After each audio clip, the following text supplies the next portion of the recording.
Hello, good morning. Thank you all so much for joining me today. My name is Jeff Bruner with WiLS. I'm a community liaison and service specialist here at WiLS, working mostly with our academic library members in our cooperative purchasing area. I recognize many of the names in the attendee list today, although not all of them. So thank you so much for joining me. The goal of today's meeting is to explain the upcoming changes to the WiLS Academic Library Cooperative Purchasing Service, and to give you a chance to ask questions. I'd like to start off with a quick overview of what we're doing, and then after that, we'll give attendees a chance to give feedback, ask questions, or whatever else you may want to do. So, here we go. So first, I'd like to speak to the motivation for the changes that we're going to be making. Why are we doing this? First and foremost, it's about our values. WiLS is a mission and values-driven organization. Every decision and business practice is measured against these values. And the practice of adding a percentage fee on top of what vendors charge isn't in line with those values. While our vendors offer great products, they're almost all for-profit organizations, and WiLS is not. Our motivation is not profit generation, but rather our mission to save members time and money.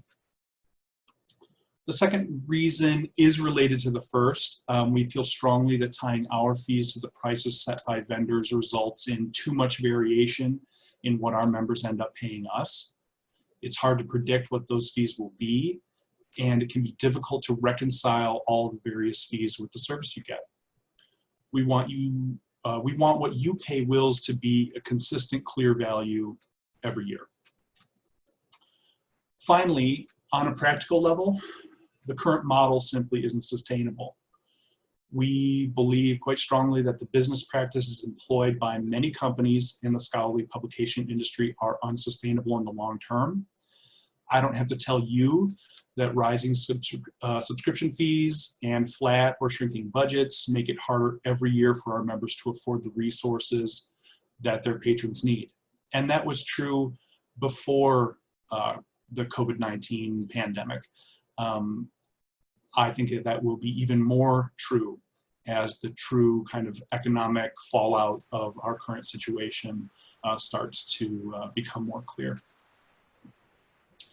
So continuing to tie ourselves to such a system just doesn't make sense in the long term. It's not good business, I don't think, we don't think.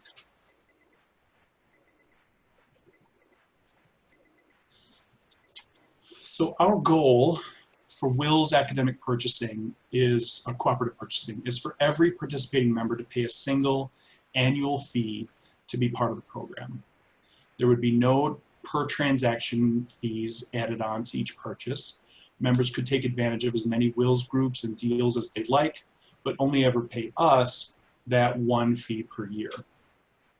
Other than that, you'd pay what the vendors charge. So whatever the vendor charges us, we'll charge you. We'll continue to negotiate for the best prices possible, but we can pass the entirety of those savings on to the member.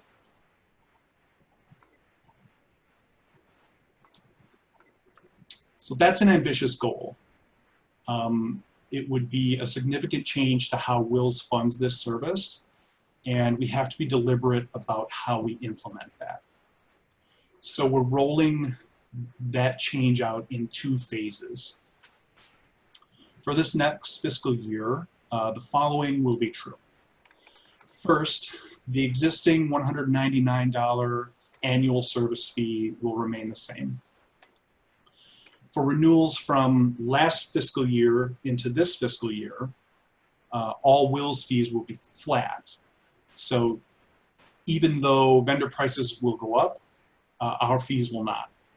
You've probably already noticed that as you've received July 1st renewals, that we're holding fees flat from last year to this year. Finally, any new subscriptions begun in the new fiscal year will have no per subscription fee attached to them at all. So whatever the vendor charges us, we'll charge you. That's on new things that you start with us after July 1st. Our goal is to pay for as many of our vendor invoices as possible using our company credit card.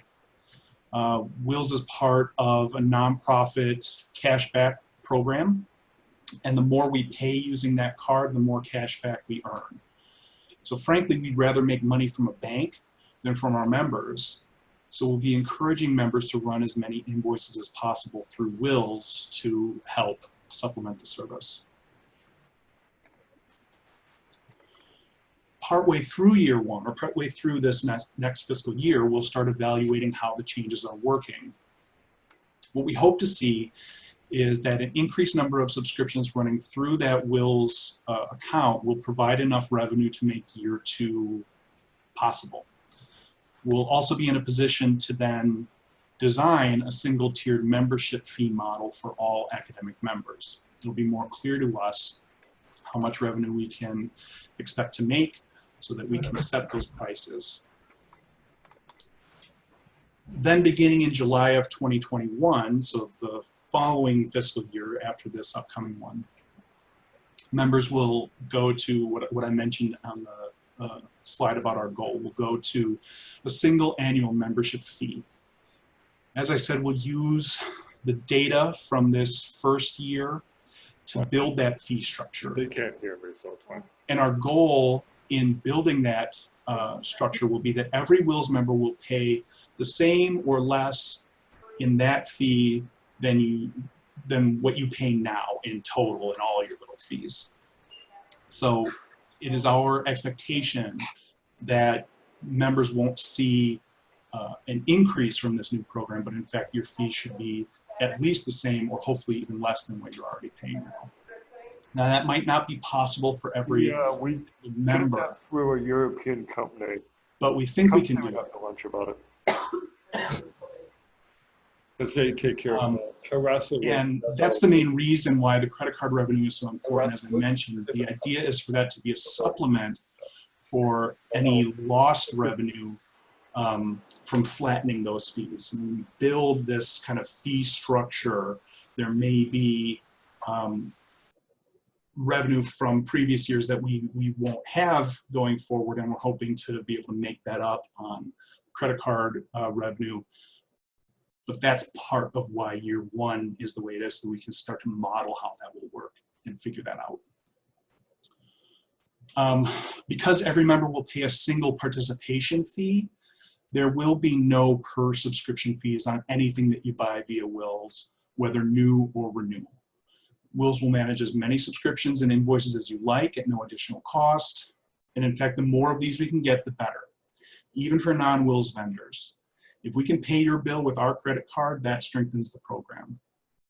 Finally, you'll have the option to get like a single invoice for everything WiLS once a year. If that's something that you want or would be helpful to you, we could send you one invoice for your membership plus any of the things that you buy from WiLS one time. Your invoicing or your accounts payable department can handle one invoice rather than the dozens that you deal with now.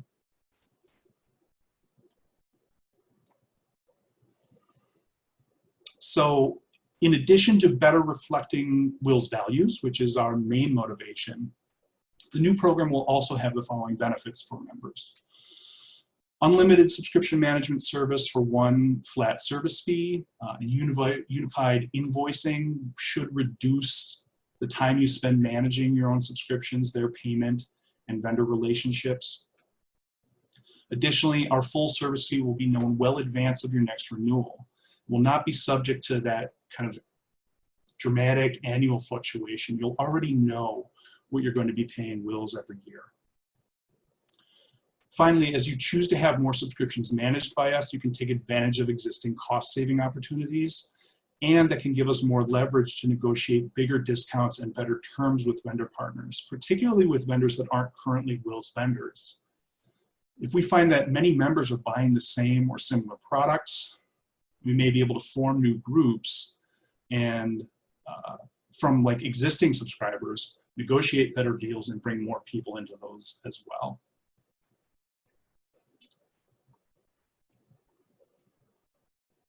And that's actually everything I prepared to show today. I know that was largely summary of what I've sent to you in written form. I thought it made sense to say it and put it into a format that you could hear and talk through. But really the main thrust of today's time is to give you a chance to ask questions, give feedback, talk to me about what your concerns might be or ideas that you may have.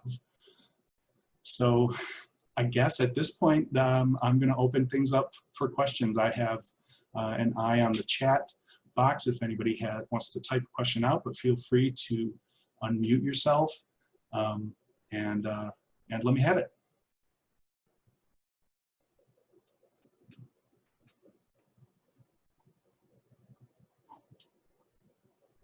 Jeff, this is Katie from NTC. I'm really excited about this change. It looks like it's something that'll benefit us and you. So very excited about it.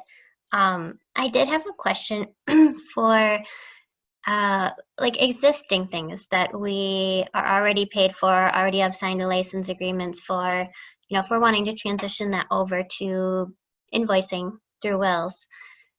What will that look like? How far in advance do we need to like say that we want to make that change prior to a renewal? Will there be the need to sign a new license agreement because we're doing it with WiLS, or would our current one continue? I guess those are some of my questions. That's a great question, Katie. And I think the easiest answer is to say that I do think that it will vary, right? Depending on the vendor involved, depending on the institution's own policies, we may have to do things in different ways.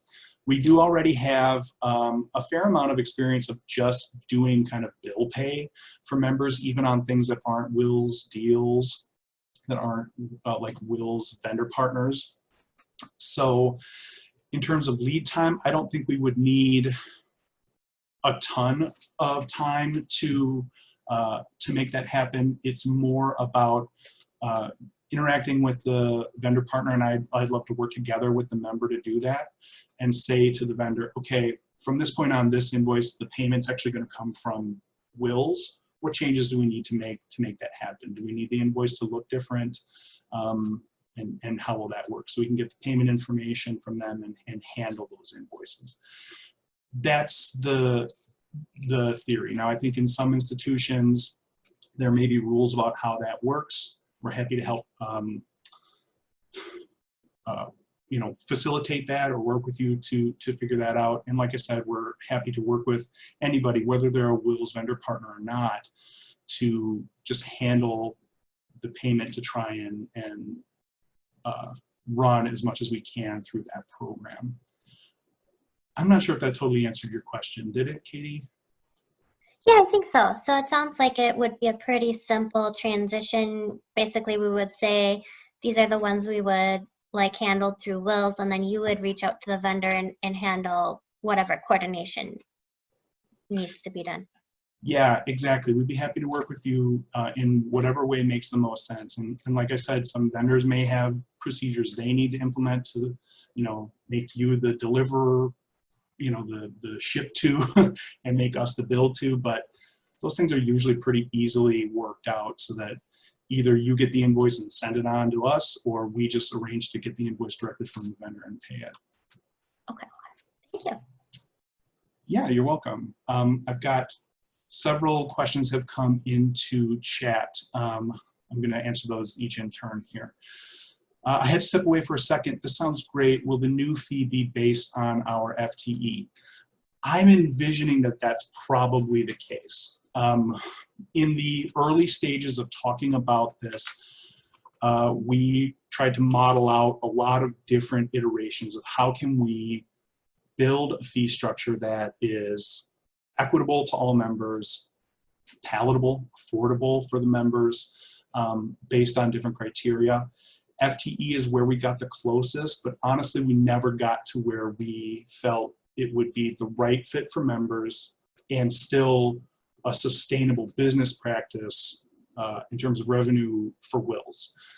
And so I do think that FTE will be what that pricing structure is built on, but that's part of what this transitional year is all about, is getting as much data as we can to know that, okay, if we're able to pump up the income on this kind of bank transaction side, will that be enough to supplement the revenue so that when we build a fee structure, if there are libraries that end up paying a lot less than they used to, which is great, can WiLS still make up some or most of that revenue and keep the program running.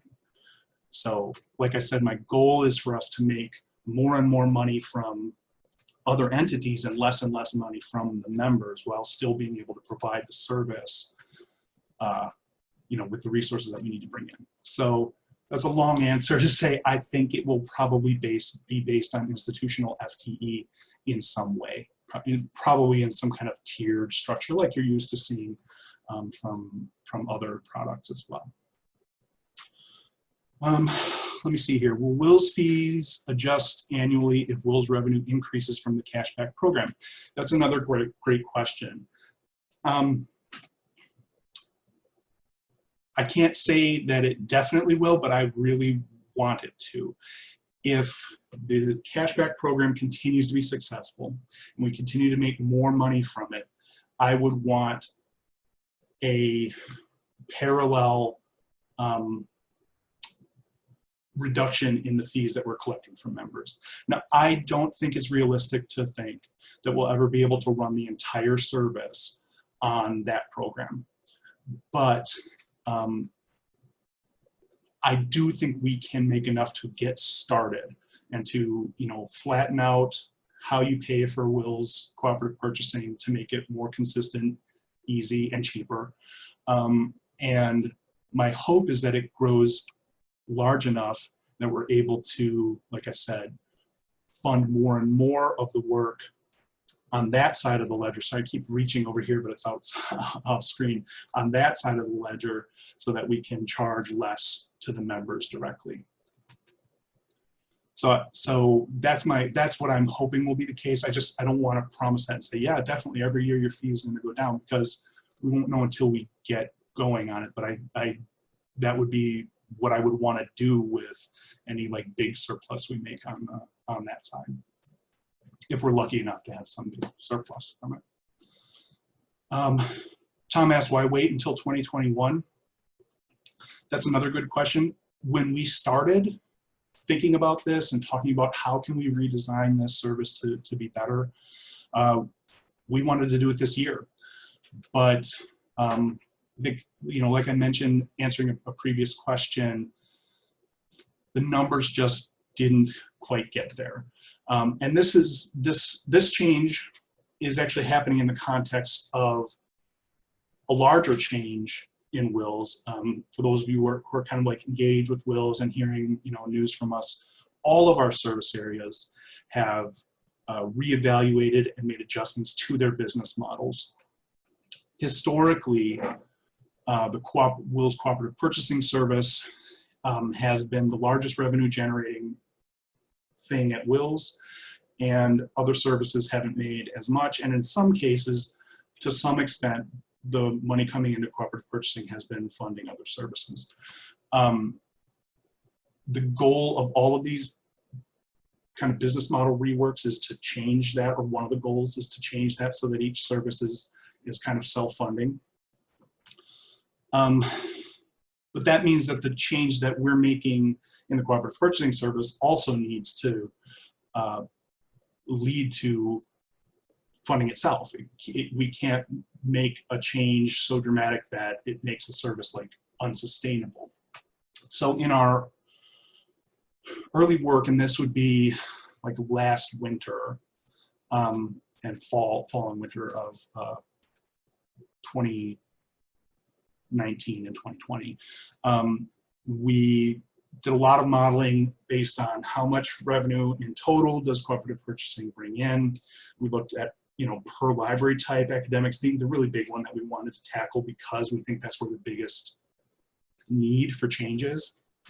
And the revenue that needs to come in to run the service, to pay for the resources that we use, to pay for the people that work here. And we couldn't come up with a single model, like a single fee model for every member that we thought would be workable for the members. Like there would be some members that fee would have to be so much higher than what they're already paying just to get us to break even that it wasn't workable. So that's why we came up with the idea of, all right, well, if we take a fiscal year of really working hard to supplement the income from this other source, or the revenue from this other source, can we then revisit that model with some actual numbers and knowing like what we would expect to bring in, and develop a model that will be equitable and doable for every academic library member, so that nobody feels like this transition was a bad deal for them. We want everybody to come out of this change knowing that they're getting a better value for the service and that they're happier with the service than they were before.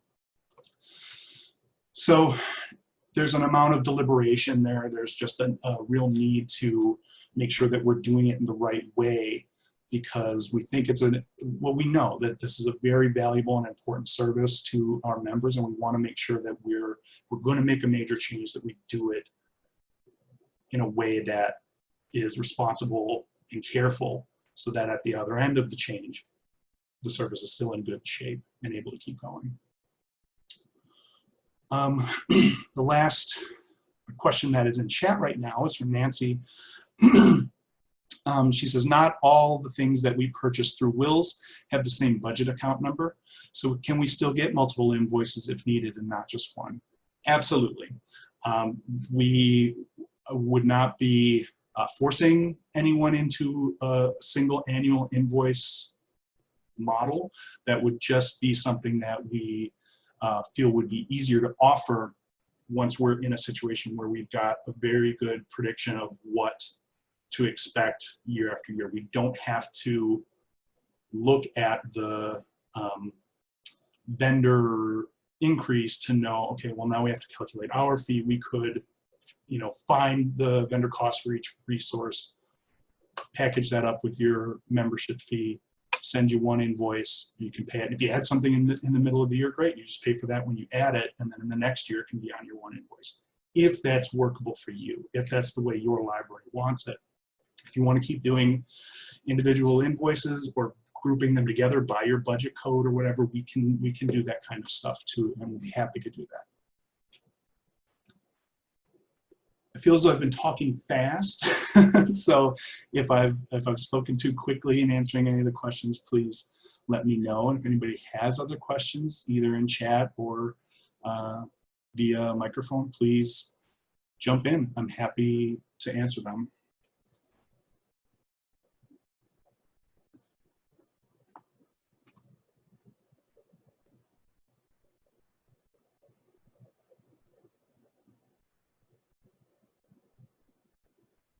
This is the time when I have to watch the clock and like not feel weird that it's just quiet for a few seconds. But here I am talking over it, so that's obviously what's happening. Catherine asks, do you feel this new model will encourage more libraries to join WiLS?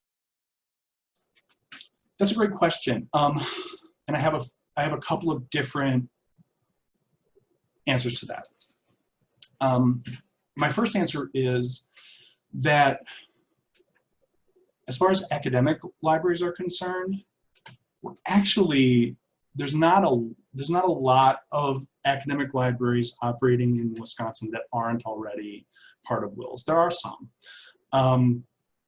but not a ton. Now, I think that this model does have the potential to make this a really palatable offer for libraries that previously maybe didn't feel like there was enough value in joining the organization based on their size or how much they anticipated spending.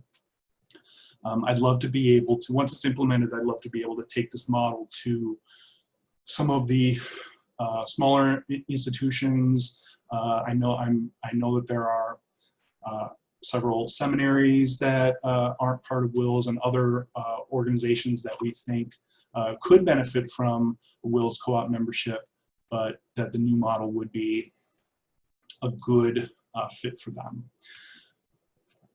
In other parts of the WiLS cooperative purchasing world, in other library types that is, we do have a lot of, for instance, public libraries that don't participate in WiLS cooperative purchasing. And we're looking at models that will be good for them too. That is one of the design goals of what we're talking about as far as public libraries, is how do we make a model that is palatable and useful for them. Now that public libraries, obviously there are differences between public and academic libraries just in practical terms, but also in organizational terms. Every public library in Wisconsin is part of a public library system. And so there are different interplays of decision-making and collaborative work at play there. So the model that we develop for public libraries probably won't be identical to what we're doing here with academics, but what we've been talking about now is similar or has similarities, because we feel like it's a way to make it a good value for a group of public libraries to join as a system or as a group, or to just buy a few resources as a system so that they can save money and WiLS can cover our costs on that side too. So I guess those are the two ways that I would answer your question about possibly bringing new members into the consortium.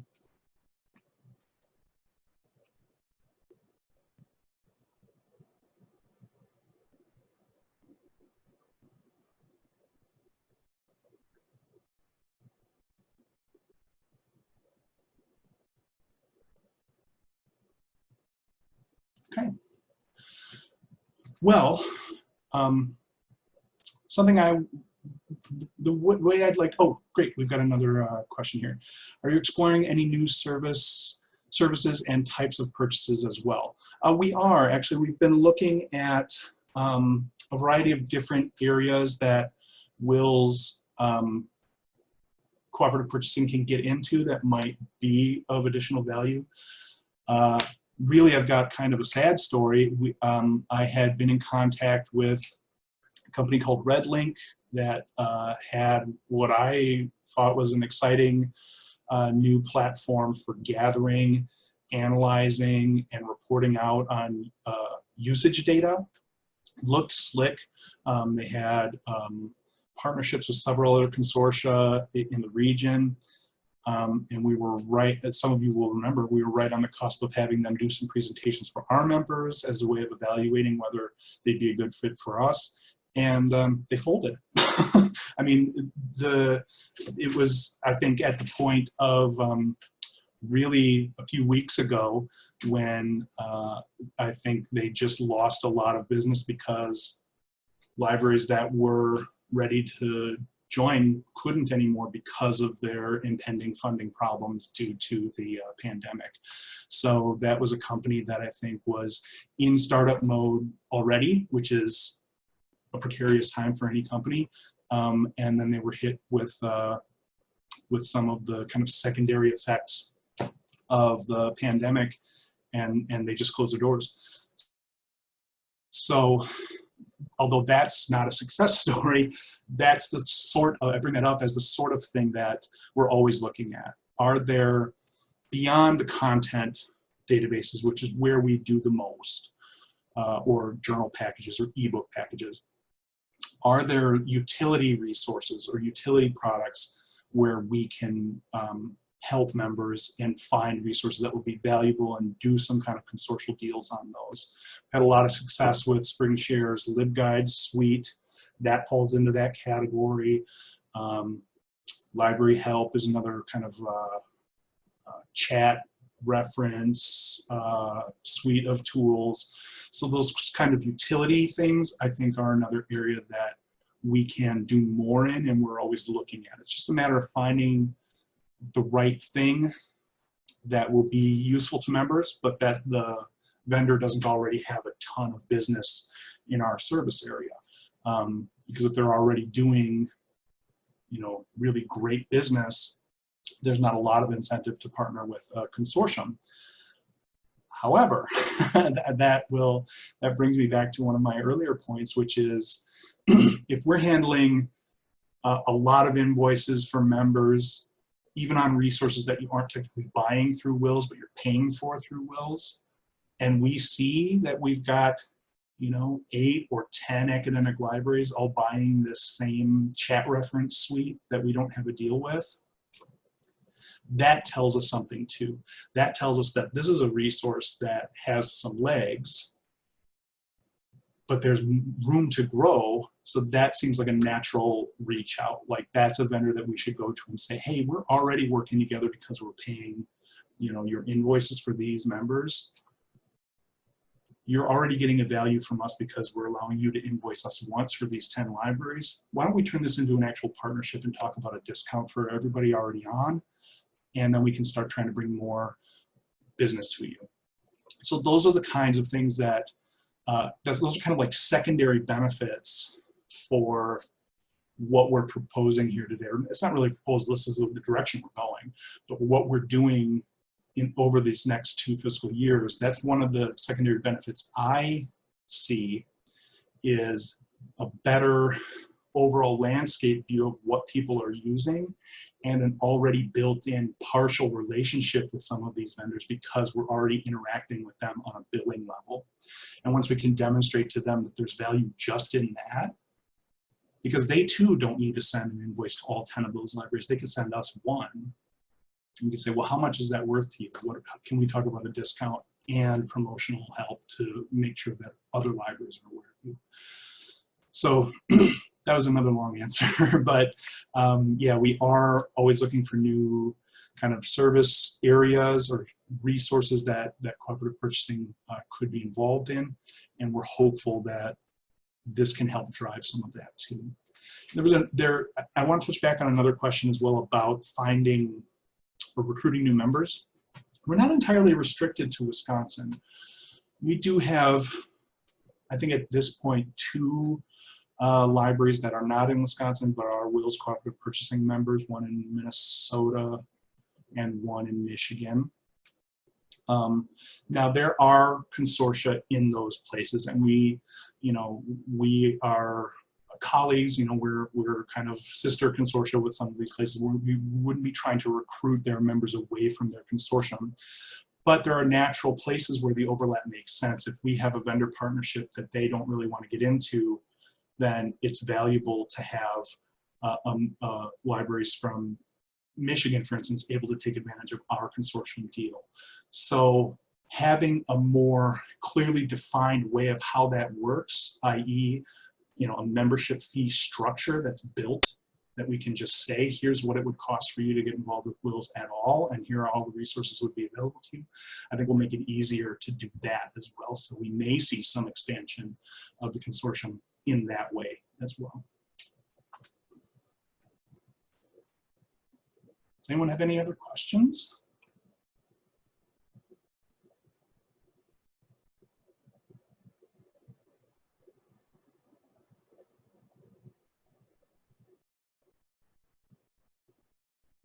Okay.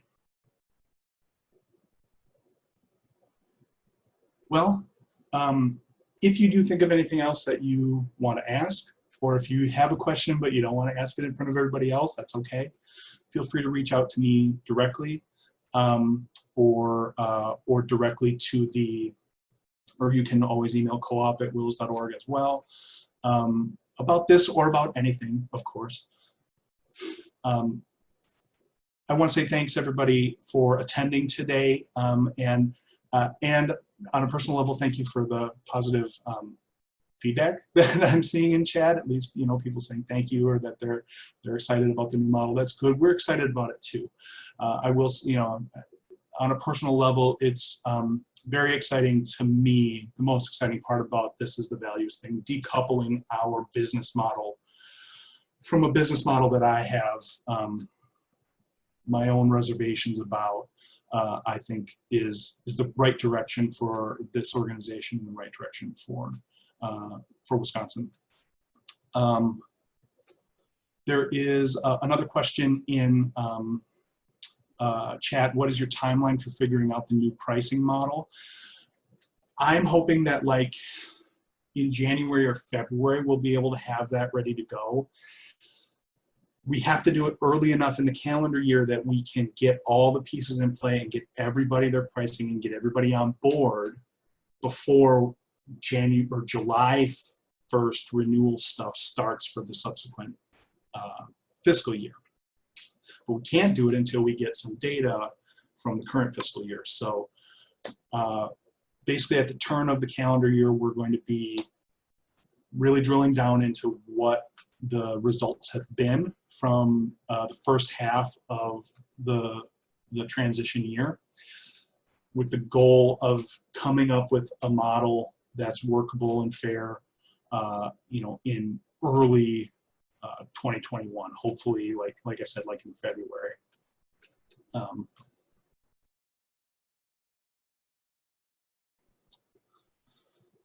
Okay. Well, thank you everyone for attending it. Again, as I said, if you have any other questions, feel free to reach out, contact me.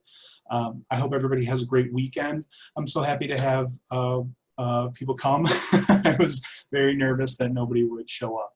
So that's always my concern when I'm hosting a meeting. So thank you all for coming. Thanks for the great questions. And as always, thank you so much for being WiLS Cooperative Purchasing members. I really appreciate it. And have a good weekend.